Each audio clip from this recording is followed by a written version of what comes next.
ilhas oceânicas são resultado da história geológica do planeta Terra, do tempo em que a África e o Brasil se separaram.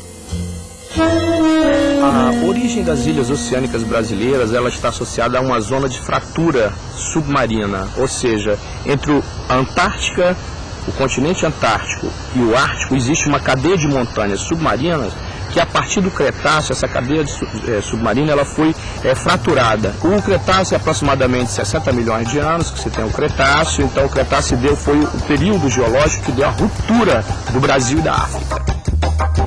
O Brasil tem 4 arquipélagos oceânicos: Atol das Rocas, Fernando de Noronha, Trindade e Martim Vaz, e o arquipélago de São Pedro e São Paulo, distante 954 quilômetros a nordeste da costa brasileira. Todas as ilhas oceânicas são de domínio da Marinha e unidades de conservação. Elas têm uma grande diversidade de espécies que só ocorrem nesses ambientes. Mas estudar esses ecossistemas marinhos é tarefa difícil. As distâncias são longas e o custo é alto. Além da riqueza de biodiversidade, espécies endêmicas novas, espécies ameaçadas de aves marinhas, tartarugas, sem falar da flora, você tem a importância estratégica, porque elas aumentam o território do Brasil para 12 milhões e alguma coisa quilômetros quadrados, considerando a zona economicamente exclusiva.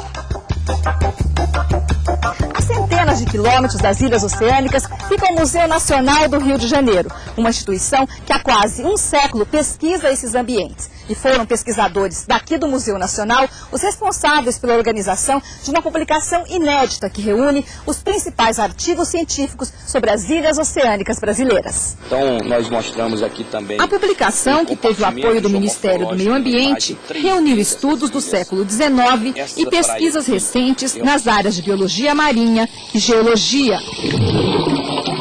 A idade das ilhas oceânicas varia.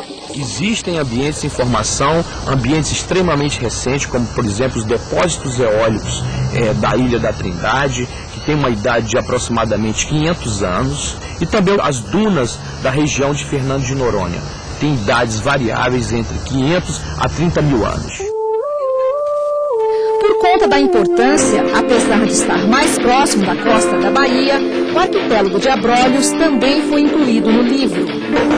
O capítulo da publicação dedicado às esponjas mostra que o Brasil é rico e conhece pouco sobre esses organismos importantes para a manutenção do equilíbrio da vida marinha. As esponjas, elas servem de abrigo para muitos peixes, servem de abrigo para ofiuroides, que parecem estrelas do mar, né? Pequenos crustáceos também, pequenos camarões. Alguns se reproduzem nos canais internos das esponjas, então elas são importantíssimas nessa parte de estruturação, né, da biodiversidade no fundo do mar. E nas ilhas oceânicas a gente percebeu claramente isso, que elas têm um papel fundamental. Elas também competem com outros organismos por espaço, por exemplo, com corais, algumas esponjas que a gente encontrou em Fernando de Noronha, na Ilha da Trindade, que perfuram os corais, então são competidores, né, junto com os corais por espaço no fundo do mar, e assim por diante. Elas são animais assim, imprescindíveis para manter a biodiversidade, né, nesses locais. As esponjas são uma fonte de novos remédios. A gente tem medicamentos como o AZT, o coquetel da AIDS, que utiliza compostos extraídos de esponjas marinhas. São animais extremamente importantes, eu diria até estratégicos, do ponto de vista econômico, né, para essa parte da farmacologia. No arquipélago de São Pedro e São Paulo, os pesquisadores encontraram uma espécie que só era conhecida no Caribe. A principal espécie hoje em dia, né, um composto que ela produz, a discodermolida, que é o que se tem hoje mais moderno, né, no combate, estudos, né, no combate ao câncer humano, por exemplo.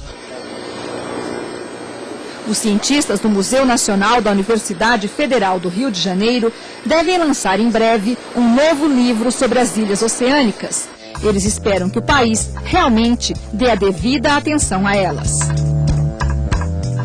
São ecossistemas extremamente frágeis, com espécies endêmicas, com processos geológicos relacionados à erosão, problemas relacionados a possíveis subidas do nível do mar, que é um fato preocupante para essas ilhas. Então, A nossa intenção dessa publicação é tornar público uma coisa que ainda era muito pouco conhecida pela população de modo geral.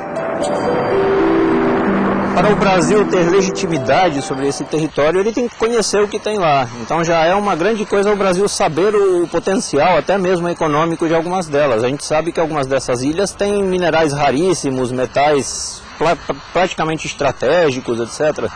Elas têm um potencial que eu não posso definir em 2 minutos aqui, mas é muito grande para o Brasil.